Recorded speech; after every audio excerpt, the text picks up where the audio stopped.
Americans lecture the world on democracy and then won't let me turn the traction control off. It's supposed to be a big, bad, dangerous muscle car. Although, sure, you might hurt yourself. A car designed by Health and Safety, this one. You could be watching me, but don't get hit on the head, so we'd have to put it in the accident book. What accident book? Every farm has an accident book. You don't read books. I know, but I would read that one. Could it be mostly me?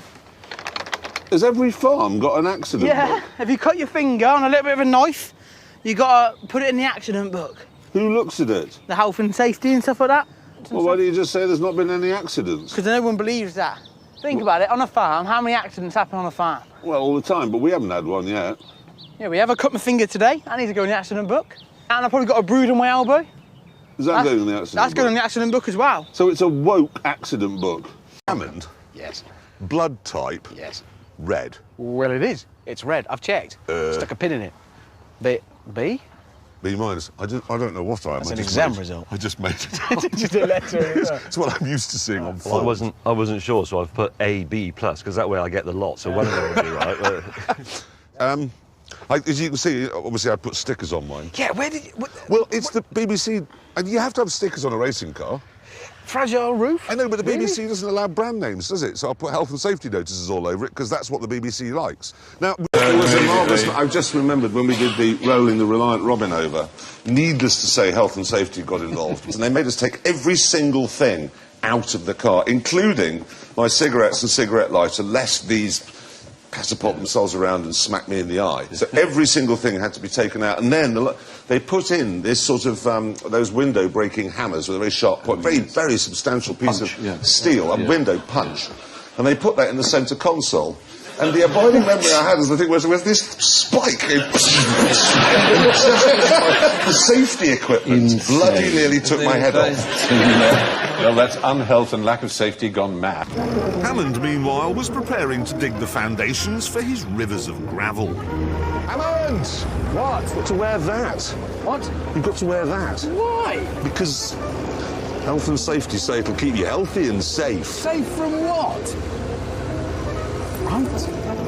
With Hammond protected from certain death, I got cracking with my water feature.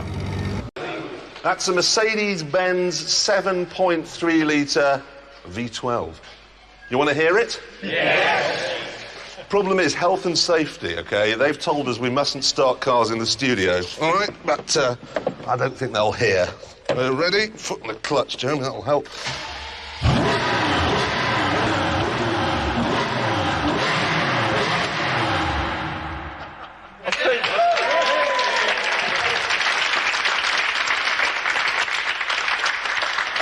I think we got away with it. I don't think they heard us. At 1 o'clock, James finally finished his diversion, giving locals lots of alternatives, and returned to find me having a power nap. Work sets you free.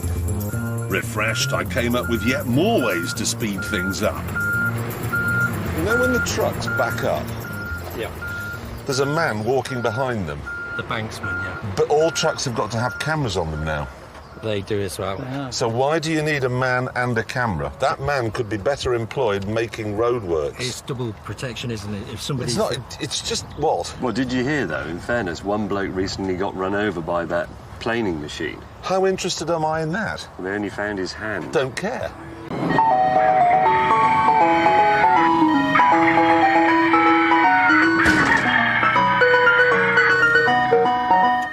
As you can see, the road has been blocked with a crash. This is this here, you see? Yeah. Normally, it would take the authorities 6 hours to get the road open again. Yeah. You will now demonstrate that it's possible to be much quicker than that. Well, it is. We don't have to wrap them all in tinfoil blankets. We don't have to offer them counselling. We don't have to fill in health and safety forms until a week on Tuesday. We can just clear this in no time. Unbelievable. I still hadn't left England. That's enough health and safety. Can we go now? Followed by an evacuation announcement. I went outside for a cigarette before the show and I thought, for once I'm not going to get lung cancer because I'm wearing this. Safety instructions are also displayed on the side panels. Oh, we're going to have it in French! Start the train! Of course, this being a product of 21st century America, the health and safety people have stuck their noses in. We have got warning notices here and here which say that death or serious injury can occur. Children under 12 can be killed. The back seat is the safest place for children. Right. This one here tells me that the exhaust pipe can get hot. This is a good one. The vehicle may include mercury-added devices, including rear seat video display. They are fairly determined it's got back seats, but this, I think, is the problem with health and safety bods. They live in a parallel universe. This, though, is my favourite. The top support behind the seats, that's this, is not a roll bar. This is an open vehicle. Drive carefully. No.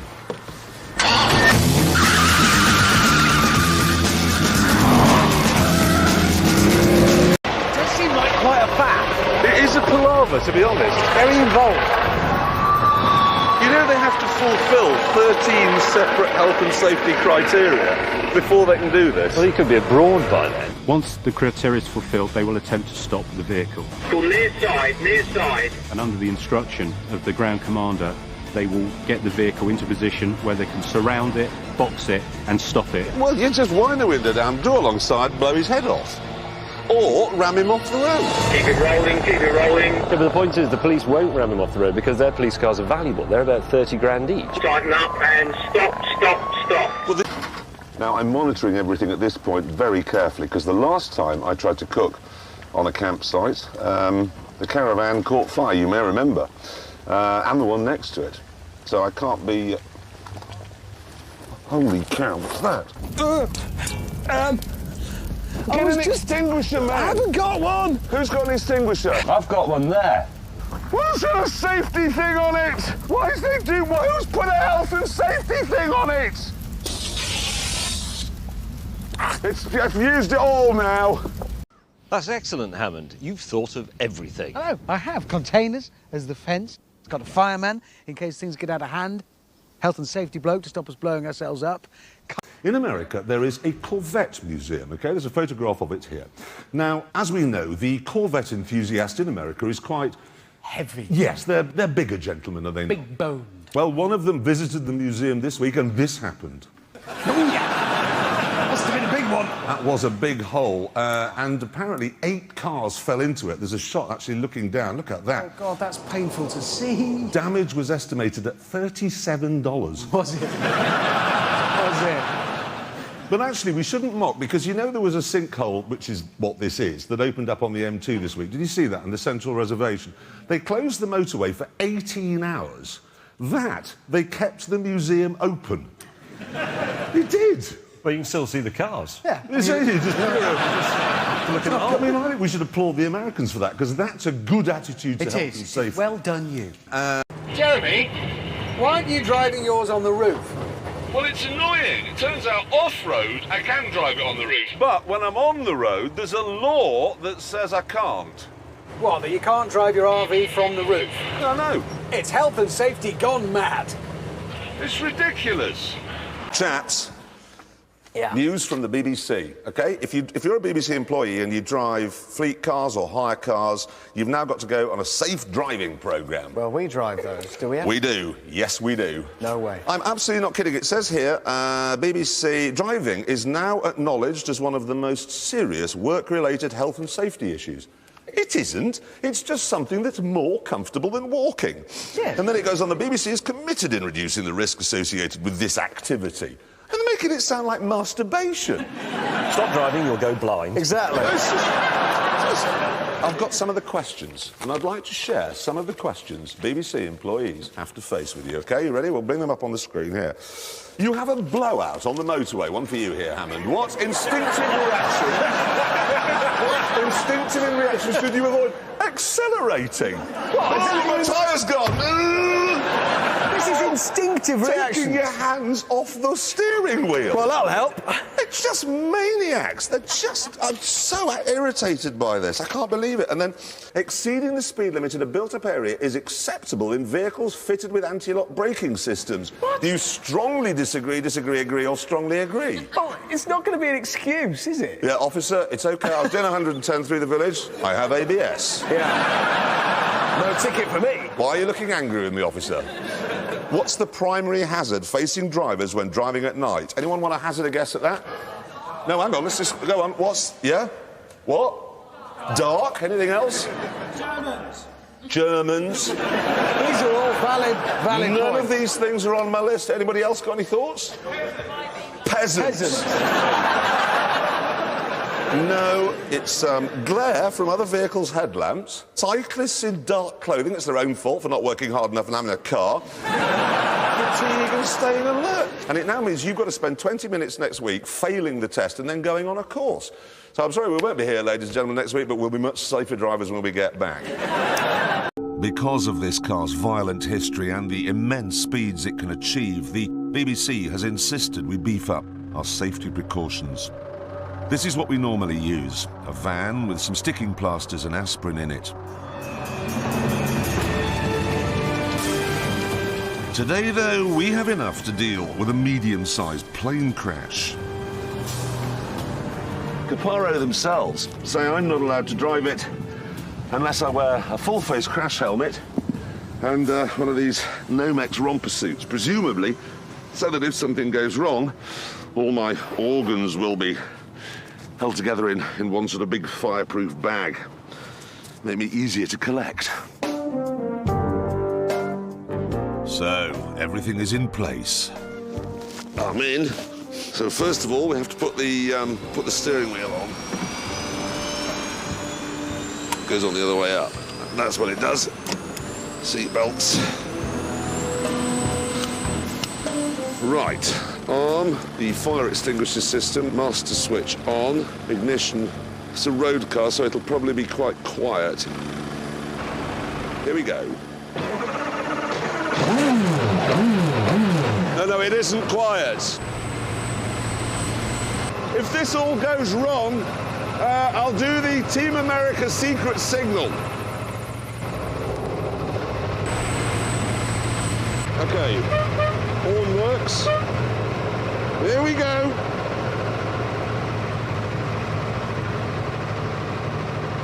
Well, I don't know what the fuss is all about. This is very safe. I can see no danger here at all. Designed by the same people who brought you the McLaren F1, the Caparo has a 3.5-litre V8 race engine, which delivers 575 horsepower. That is a huge amount in a car that weighs about the same as a patio heater. And as I sit here, I can't help thinking that it could and should be even faster. I mean, McLaren proved 15 years ago that man had the ability and the technology to make a road car go 230 or 240 miles an hour. Now, Porsche had that technology. They had that ability. And yet with this, for whatever reason, they held back. This then ticks all the health and safety boxes. It's like an Airbus, very safe and very civilised, whereas the old McLaren, that's like Concorde. I frankly had much better things to do with my cars. What? I can't tell you now. Why not? Producers. What? What I'm going to do, Hammond, you can't do in front of BBC health and safety people. Eventually, the producers went to get something to eat, and with the cars mended, I began my demonstration. Right, this is called lap of your own car. What I'm going to do is I'm going to climb out of this window when I'm driving along, over the roof, through the passenger window, and back behind the wheel before the car stops. But you're the driver? Yes. Right. Are we ready? I'm going to pop it into neutral. Here we go. Oh my God, he's gone. I think this is what George Michael was trying to do. Small steering input. I got it. I'll just keep a... Oh, my God, it doesn't really stick. But he's gone. Let's see if I can get him from the outside. Out of the car. I'm actually on the roof of a moving vehicle. I'm doing a lap now. Here he comes, ladies and gentlemen. Here he is coming in. I tell you what, Velvet's good. You get better traction. Genuinely, Yes! it worked! Yes!